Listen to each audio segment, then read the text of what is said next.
Powerful pedos in media and in our government? No, that's just a conspiracy theory.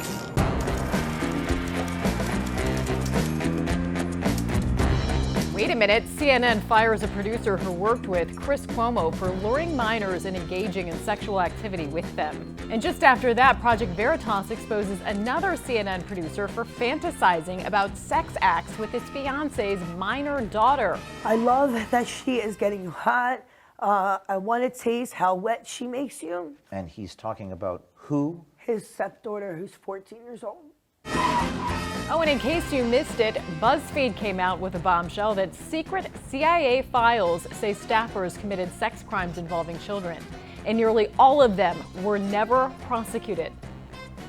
Meanwhile, FBI agents had sex with prostitutes overseas, then denied it in lie detector tests, according to the New York Post. And all this while Ghislaine Maxwell has been on trial for sex trafficking charges, asking a judge to keep witnesses anonymous, a request denied. Bringing you what's ignored, sensationalized, unbalanced, misleading, or just plain false, here's your media malfeasance for the week. The FDA doesn't have time to release its Pfizer safety study docs, but it does have time to intercept mail. It only took the FDA 108 days to review the data to license Pfizer's COVID-19 vaccine, but they asked a judge to allow them at least 75 years to release it before you can take a peek. But yet, they have time for this. You've got mail. Aaron Siri says the FDA is working with the post office to hold packages containing what the media likes to call the horse dewormer. When I get up for breakfast, there's no oats in the bin.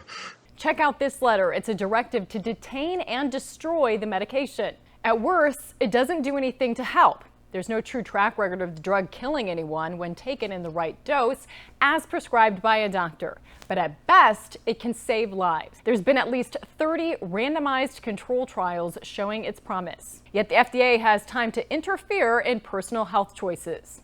Meanwhile, no one wants to talk about this. Of the countries with the lowest COVID death rates are 26 countries located in the continent with the worst healthcare system in the world, Africa. How can this be? Perhaps it's just a coincidence that most African countries allow the use of inexpensive and non-patentable HCQ and ivermectin for early treatment. And they've avoided the jab. And why is it that some countries have avoided the jab? Well, according to Reuters, many of the vax manufacturers have required that countries indemnify them for any adverse events anyone might suffer from the vaccines. If they're so safe, why is it that they're so intent on making sure they are liability-free as they make billions of dollars? Speaking of money, while we all suffer pain at the pump and paying more for groceries and just about everything else, media continues to play PR for the administration and either deny or downplay inflation.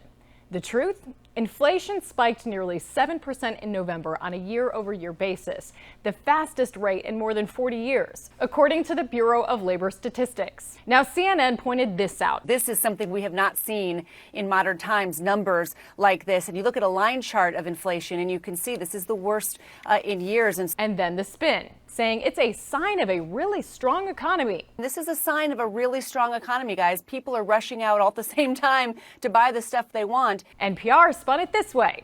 Inflation is hitting people hard, but some workers are seeing higher wages. Failing to mention the obvious that inflation is canceling out any increase workers might have seen, hitting them a lot harder than the average raise. The AP says inflation is painfully high, but says, wait, some relief might be coming.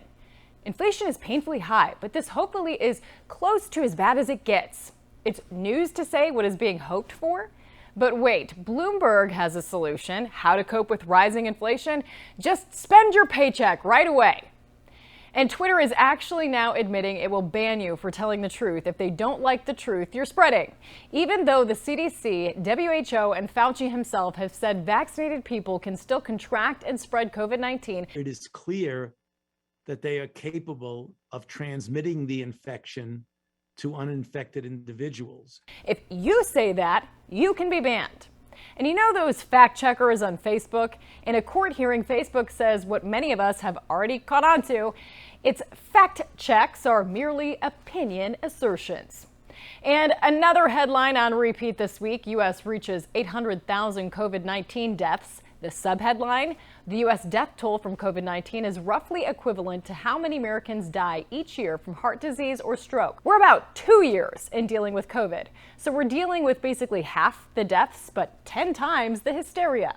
Never mind, these articles never factor in the complexity of the whole situation. How many of the death count died with COVID rather than from? How many didn't have access to early treatment? Also from WBNS in Columbus, not enough voter fraud cases in disputed states to change 2020 election, AP says.